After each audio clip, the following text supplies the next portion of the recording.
గౌరవనీయులైనటువంటి సభాధ్యక్షులు,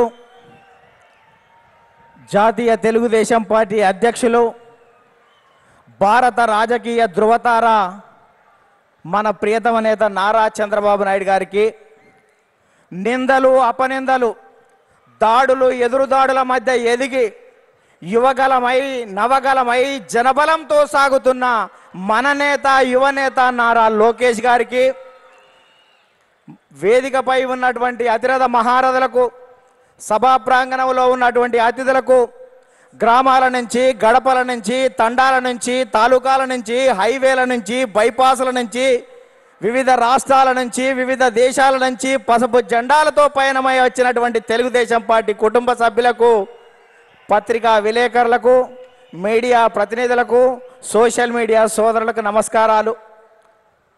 అందుకనే చెట్టు మీద కూర్చున్నటువంటి పక్షి కొమ్మ బలాన్ని నమ్ముకోదు, రెక్కల బలాన్ని నమ్ముకుంటుంది.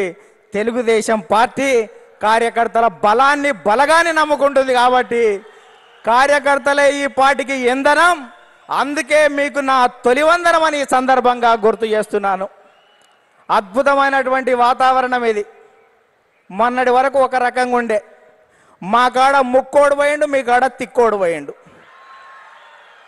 ఇవాళ ముక్కాయనేమో లిఫ్ట్ ఇరిగేషన్, తిక్కాయనేమో ఆత్మలతోటి మాట్లాడేటువంటి పరిస్థితి ఏర్పడ్డది.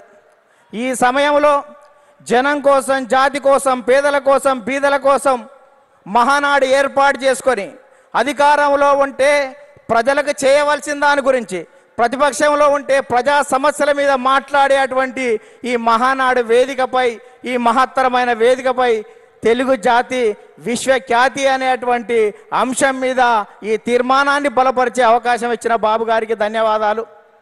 సోదరులారా, స్వర్గీయ నందమూరి తారక రామారావు గారి మనందరి ఆరాధ్య దైవం, తెలుగువాడి ఆత్మగౌరవానికి ప్రతీక, నమ్మిన సిద్ధాంతాల కోసం మడమ తిప్పని యోధుడు, ఎందరికో రాజకీయ జన్మనిచ్చిన కారణ జన్ముడు, సినీ వినీలాకాశంలో రారాజుగా వెలుగుతున్నటువంటి సమయంలో రాష్ట్రంలో, కేంద్రంలో ఉన్నటువంటి పరిస్థితి చూసి ఢిల్లీ పురవీధుల్లో దిగజారుతున్న తెలుగువాడి ఆత్మగౌరవాన్ని పరిరక్షించాలని, తెలుగువాడి ఆత్మగౌరవం అంగట్లో అమ్మే సరుకు కాదని నిరూపించాలని, గాఢాంధకారంలో ఉన్న తెలుగు జాతికి వెలుగులు ప్రసాదించాలని, రాష్ట్రంలో ఉన్నటువంటి ఆర్థిక అసమానతలు, సాంఘిక దురాచారాలు, ఇవాళ నిరుద్యోగం, నిరక్షరాస్యత ఇటువంటివి పారదోలాలని, పేదల కోసం, బీదల కోసం, బడుగు జనం కోసం, పల్లె ప్రజల కోసం, అణగారిన జనాల అభివృద్ధి కోసం ఆదర్శవంతమైనటువంటి విధానాల ద్వారా తెలుగుదేశం పార్టీకి శ్రీకారం చుట్టాడు అని ఈ సందర్భంగా గుర్తు చేస్తున్నా. అందుకనే తెలుగుదేశం పార్టీ ఆవిర్భావం తర్వాత రాష్ట్ర రాజకీయాల్లో పెను సంచలనం చంపింది. 9 నెలల్లోనే ఇవాళ అధికారంలోకి వచ్చినటువంటి చరిత్ర మనది. భారతదేశ రాజకీయాల్లో సంచలనాలు సృష్టించినటువంటి చరిత్ర మనది.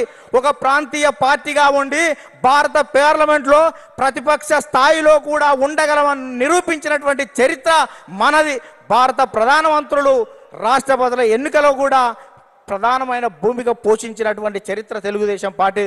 అందుకనే తెలుగుదేశం పార్టీ ఆవిర్భావం తర్వాత గ్రామాలకు మౌలిక సౌకర్యాలు అందాయి, ప్రజలకు సంక్షేమ ఫలాలు అందాయి, ప్రజలకు రాజకీయ చైతన్యం వచ్చింది, బలహీన వర్గాలకు రాజకీయ జీవితం వచ్చింది అని ఈ సందర్భంగా గుర్తు చేస్తున్నా.